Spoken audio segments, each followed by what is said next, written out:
hanya belajar bahasa Inggris, mendingan kursus saja gitu ya. Pak harus memilih prodi Sasing sebagai prodi terbaiknya untuk kuliah.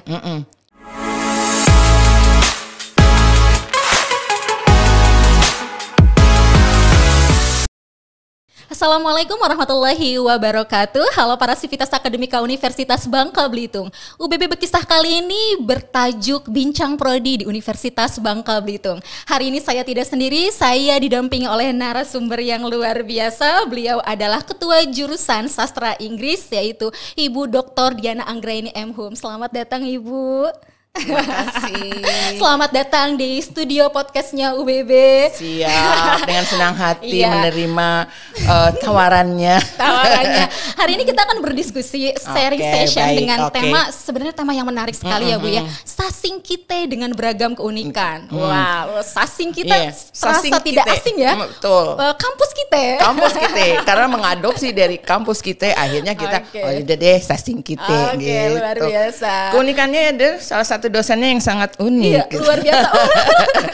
Ibu Dr. Diana ya. Oke Ibu, sebelum kita berdiskusi lebih lanjut terkait dengan keunikannya seperti apa, boleh disampaikan di sini kan ada adik-adik calon mahasiswa yang tertarik dengan kuliah di sastra Inggris misalnya. Nah, apa sebenarnya bedanya sastra Inggris dengan belajar bahasa Inggris pada umumnya? Baik. Monggo Ibu.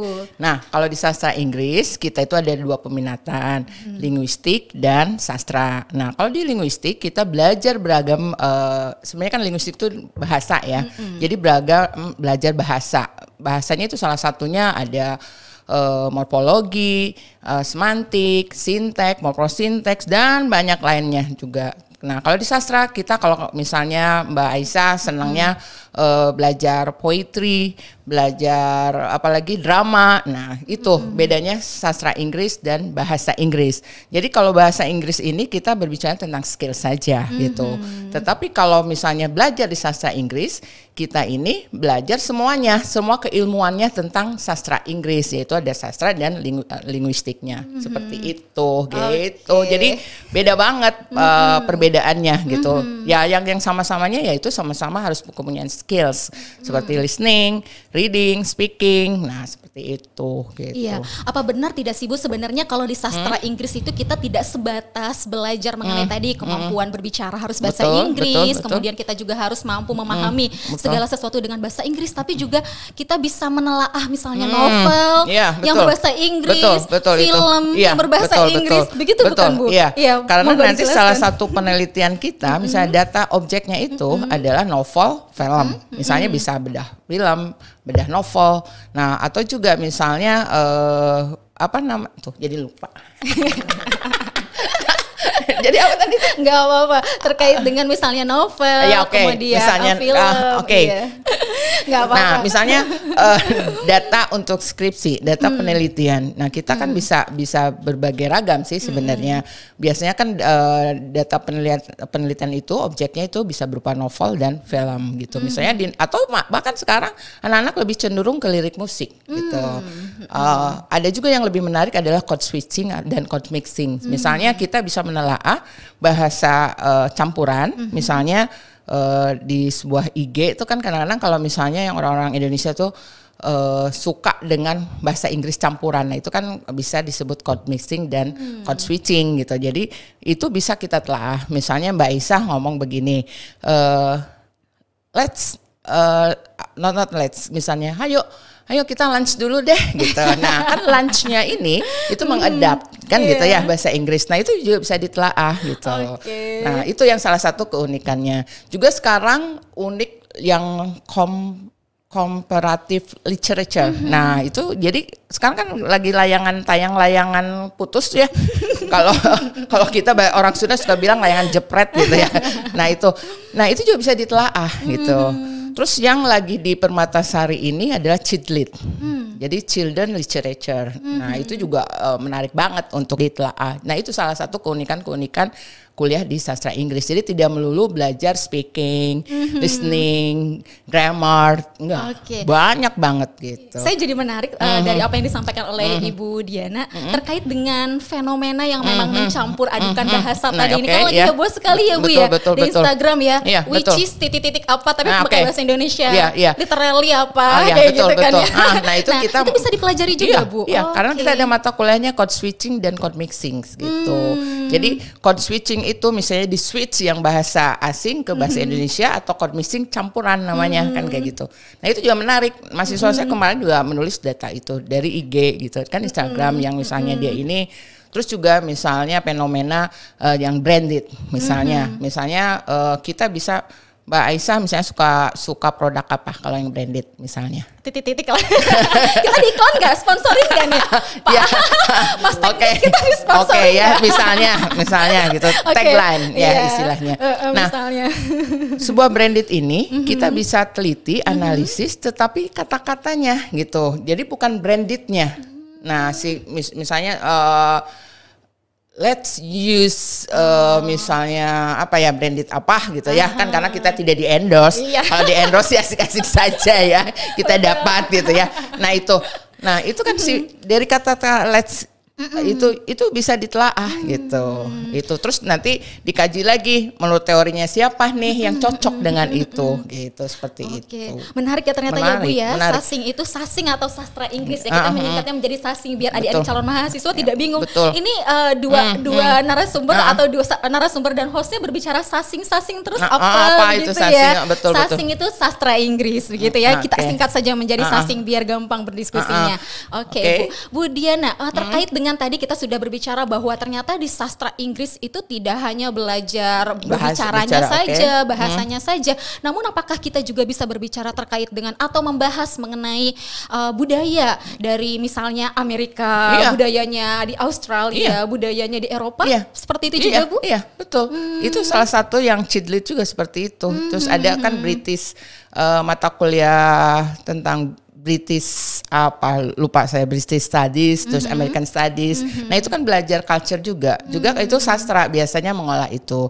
Juga istilahnya kayak penelitian itu misalnya The Western nih, kita melitian di karakternya ini, jadi ada settingan filmnya, karakternya seperti apa, terus budaya mereka seperti apa, itu juga sama gitu. Jadi penelitian itu tidak melulu hanya penelitian bahasa dan bahasa istilahnya, tetapi sebuah karakter atau misalnya yang tadi budaya itu juga bisa menjadi penelitian kita gitu di sastra Inggris. Jadi ya itu tadi, kadang-kadang kan orang-orang berpikir sastra Inggris hanya belajar bahasa Inggris mendingan kursus saja gitu ya. Nah itu kadang-kadang saya juga gitu, misalnya anak-anak hanya pinternya di speakingnya doang gitu.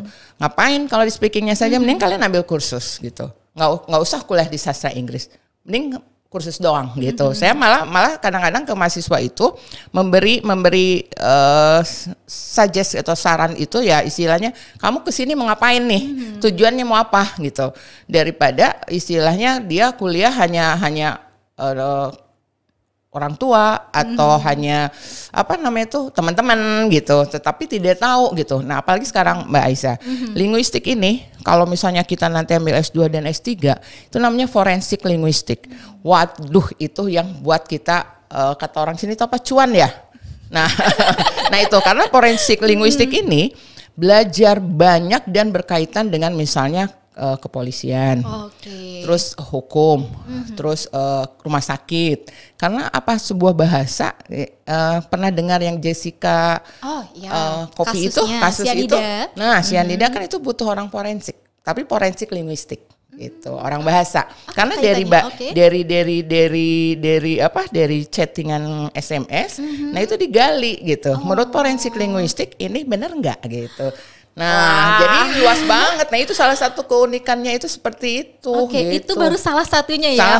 Pertanyaan berikutnya adalah keunikan lain apa lagi, Bu? Keunikan yang memang menjadi daya tarik dan spesialnya sastra Inggris selain tadi yang Ibu sampaikan. Ya itu tadi yang mata kuliah Cidlit, salah satunya yang masuk banyak juga peminatnya yang sekarang masuk ke program Permatasari. Salah satunya itu gitu, daya minatnya, dan nanti akan ditambah komplit gitu. Comparative literature gitu ya istilahnya, itu juga yang tadi yang lagi booming, layangan putus itu. Nah, itu bisa juga digali informasi seperti itu. Dan unik-unik yang lain banyak banget. Istilahnya para dosen-dosen pengajaran juga satu unik-unik gitu lah istilahnya. Termasuk ketua jurusan ya. Kece-kece tentunya. Paling unik gitu. Nah, seperti itu gitu. Nah, Bu Diana nih mungkin ada pertanyaan dari adik-adik calon mahasiswa, apa saja yang harus disiapkan oleh kami kalau mau masuk ke jurusan sastra Inggris? Apakah nilai TOEFL-nya atau nilai bahasa Inggrisnya harus tinggi gitu kan? Betul. Nah, bagaimana, silahkan Ibu. Iya. Karena memang jurusan bahasa Inggris kalau kita lemah banget, kasihan ke mahasiswanya. Kalau hanya sekedar coba-coba misalnya atau hanya pilihan kedua, ketiga dan seterusnya, mendingan asal kuliah. Nah, itu juga kasihan. Nantinya babak belur gitu. Ya otomatis mereka harus ada punya basicnya gitu. Tetap harus punya basic ketika masuk ke jurusan sastra Inggris. Paling tidak dia bisa reading, paham dengan apa yang mau di meaningnya itu ya, arti-artinya tersebut ya, paling tidak itu basicnya gitu. Paling tidak dia menguasai dikit lah istilahnya. Tapi kalau blank sama sekali kasihan mahasiswanya, babak belur gitu. Paling tidak punya basic bahasa Inggrisnya, karena itu tadi yang Mbak Aisyah bilang, TOEFL itu nanti kelulusan sastra Inggris kan walaupun UBB sudah standarnya adalah 450, tapi untuk jurusan sastra Inggris kita standarnya tersendiri yaitu 500. Wah, tuh nah, ya. Kadang-kadang mau ke S2 kan juga sekitar 500-an. Nah, TOEFL di jurusan sastra Inggris itu, mereka ya nanti kan ada persiapan, ada prepare-nya itu. Betul. Jadi tidak langsung TOEFL-nya ini sekian, enggak. Nah, itu gitu. Jadi memang harus punya basicnya gitu. Kalau misalnya tidak punya sama sekali, kasihan mahasiswanya. Iya, betul. Dan harus menggemari juga bahasa Inggrisnya ya. Iya, betul. Jadi kalau kita menggemari, kita juga akan enjoy belajarnya ya Bu ya. Jadi mau TOEFL-nya diminta berapapun, selama kita enjoy, kita bisa mendapatkan itu ya Bu ya. Betul. Nah, karena kan sekarang ini bahasa Inggris bukan sesuatu hal lagi yang menakutkan. Sekarang tuh ya jadi sebuah kebutuhan itu juga bukan jadi sebuah kebutuhan lagi, karena hampir semua anak kecil sekarang udah pintar bahasa Inggris. Ya kan? Betul. Anak-anak TK sekarang yang apalagi yang sekolahnya yang di international schools misalnya, itu umur 2-3 tahun itu sebenarnya belajar bahasa itu tidak melulu bahasa Inggris saja. Usia anak di umur 1 sampai 5 tahun untuk kita kasih infusannya bahasa Inggris atau bahasa asing lainnya, dia cepat tangkap gitu.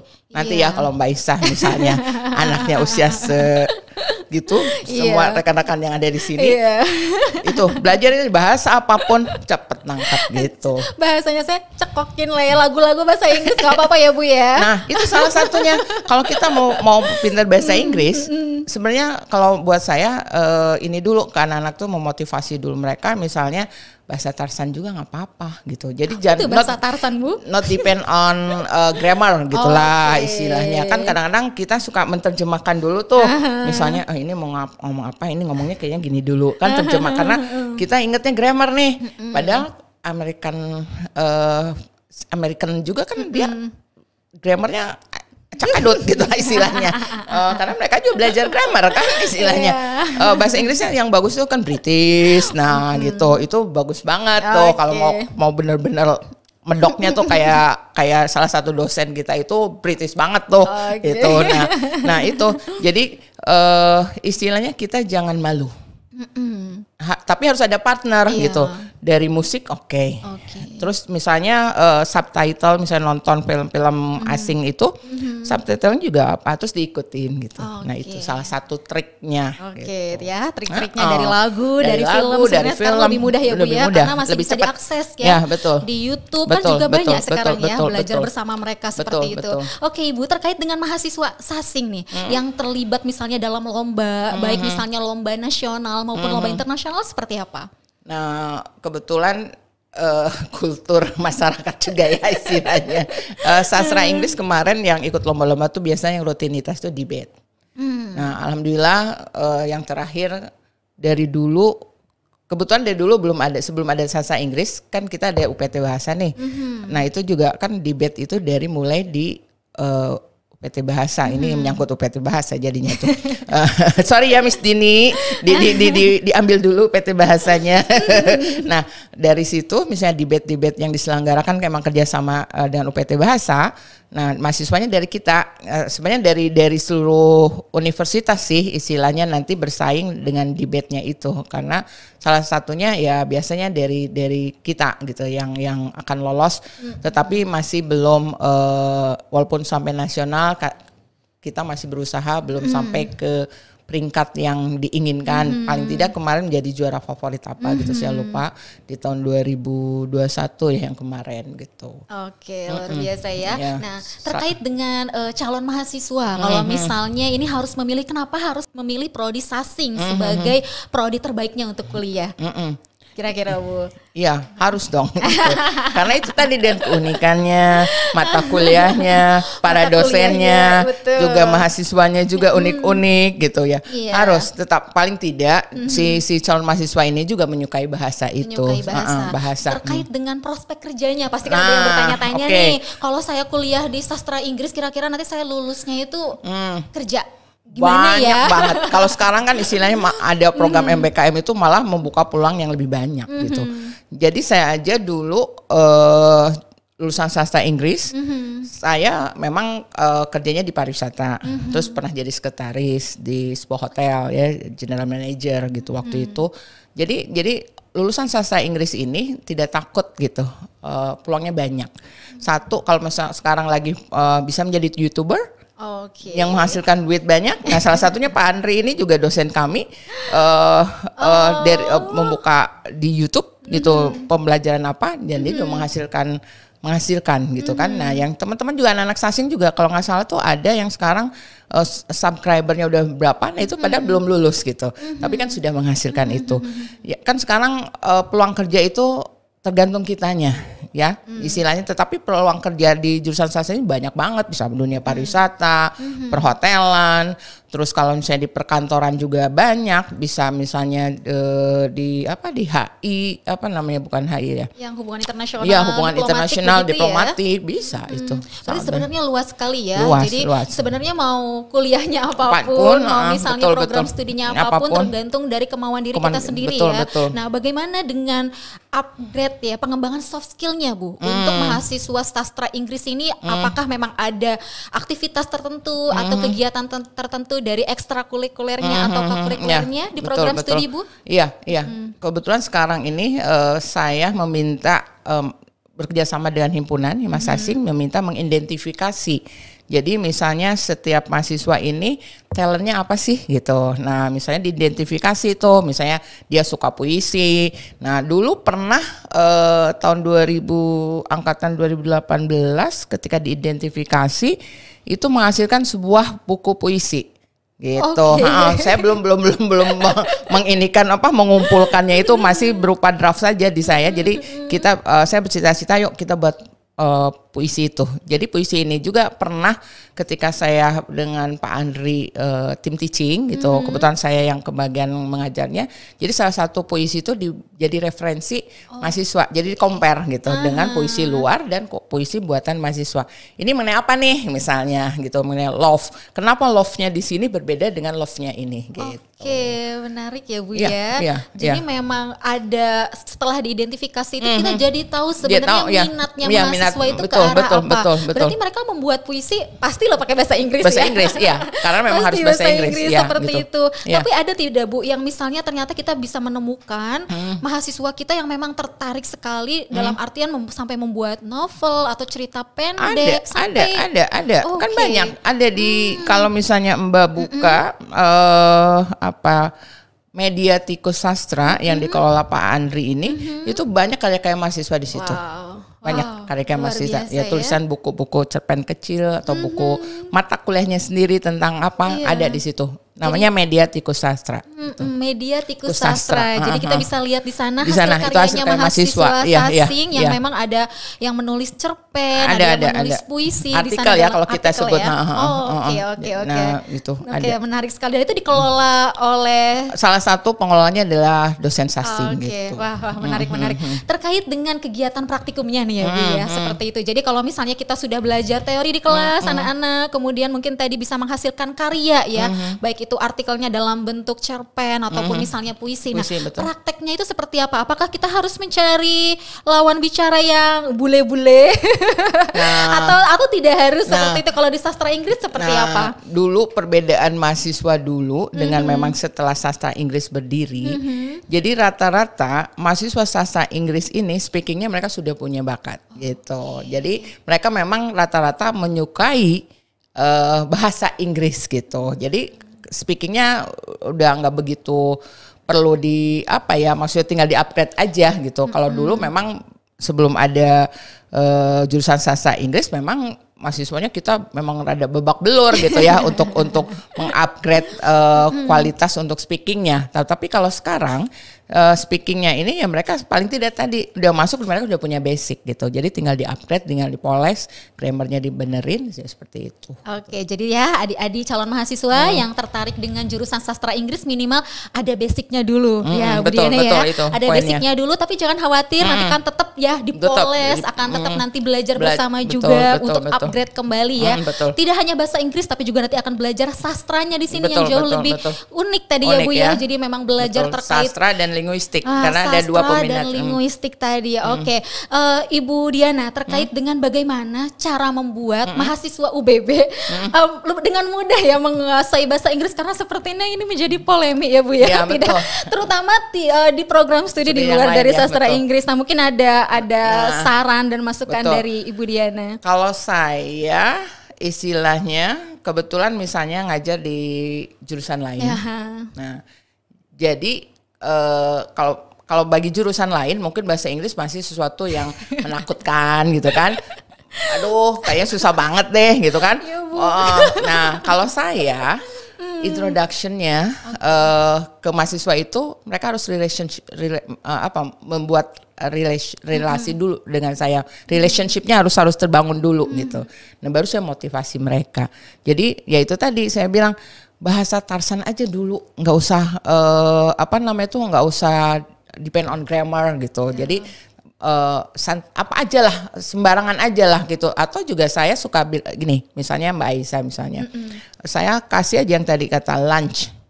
Nah di kata lunch itu harus mereka saya sekarang Mbak Aisyah mahasiswa saya bilang lunch, please make a sentence. Nah, buat kalimat dengan kata lunch. Nah, itu. Jadi kan mereka apa ya? Nah, walaupun nanti itu tidak depend on grammar istilahnya tetap tapi dipacu ayo dipaksa bukan dipacu ya, dipaksa harus betul. Biar terbiasa. Betul, biar terbiasa karena dulu juga saya begitu saya hanya clue-nya doang. Misalnya yang tadi salah satunya hanya simple words, tetapi ketika mereka bisa mengembangkan nanti yang terakhirnya misalnya Mas Heri misalnya berikan conclusion-nya dari semua kalimat-kalimat yang terakhir yang didapat. Nah kan mereka akhirnya jadi harus siap gitu. Nah kalau saya seperti itu, jadi memotivasinya kadang-kadang memaksa, bukan kadang-kadang. Jadi kayak berupa nih pelajaran Mem Diana nih, kita harus sudah prepare nih, udah siap nih gitu. Kalau misalnya saya ngajar di luar fakultas sastra Inggris, di luar jurusan sastra Inggris. Betul gitu. Bu. Jadi memang kuncinya adik-adik mahasiswa berani, betul. Berani dan ketika salah itu jangan takut ya Bu ya. Biarinlah dia aja, biarlah. Nah itu gimana? Itu gimana? Jadi, sok bahasa Inggris. Nah itu, saya juga suka bilang begitu. Monggo Bu. Bodoh amat. Maaf dengan bahasa gaulnya, lu cuekin aja orang mau ngomong apa, jangan merasa takut misalnya lu belagu loh dengan ngomong sok Inggris loh, bodoh amat, cuekin aja. Kan yang rugi bukan kamu, tetapi mereka sendiri yang mengejek itu aja. Kalau saya suka bilang kayak gitu mahasiswa, cuekin. Maaf soalnya selalu saya mengajar suka lu gue gitu. Jadi si mahasiswanya jadi merasa dekat. Karena saya mengajar bahasa Inggris itu di tahun 2000 sampai sekarang gitu. Jadi 22 tahun. 21 sampai 22 tahun gitu Ibu ya. Almost ya. Sudah legend sekali. Nah, itu tapi tetap harus masih belajar. Iya. Jadi belajar itu menjadi trik penting ya, dan tips penting buat mahasiswa. Yang penting berani dan jangan pernah takut akan salah ya. Namanya juga kita belajar ya, dan jangan dengerin kata orang kalau memang dianggap kita sok Inggris gitu ya, seperti itu. Ya, karena saya juga masih belajar. Iya, kita kan masih belajar, terus-terusan belajar. Belajar itu kan tidak melulu hanya sebatas karena mentang-mentang saya sudah doktor misalnya. Satu, ini tidak malu menanyakan ke mahasiswa-mahasiswa, karena kan sekarang ilmu makin berkembang. Mereka punya bukan punya knowledge, pengetahuan juga, istilahnya mereka bisa lewat YouTube, bisa lewat IG kan itu, atau lewat apapun ya, medsos ya istilahnya. Kan mereka cepat nangkap nih. Kan sekarang ketika misalnya kita butuh mata kuliah ini, mereka kan bisa prepare di awal. Nah, kadang-kadang kan misalnya ini juga oke, menurut kamu ini apa gitu kan, atau ini seperti apa, dan jangan malu gitu kan. Belajar itu sampai kapanpun, mau ke mahasiswanya, kita juga kan harus belajar ke mereka. Gitu. Betul sekali Bu Diana. Terima kasih banyak untuk bincang-bincangnya. Terima kasih. Sangat menarik, lain kali undang lagi. Siap. Itu harus bisik-bisiknya ke tim teknis, nanti undang Bu Diana lagi ya. Siap. Terima kasih. Mohon maaf juga Mbak Isa kalau ada kata-kata yang nyeleneh. Sami-sami Ibu. Baik, terima kasih Ibu. Ya, demikian sharing session pada hari ini. Sampai ketemu di kesempatan berikutnya. Saya Aisyah, mohon undur diri. Wassalamualaikum warahmatullahi wabarakatuh.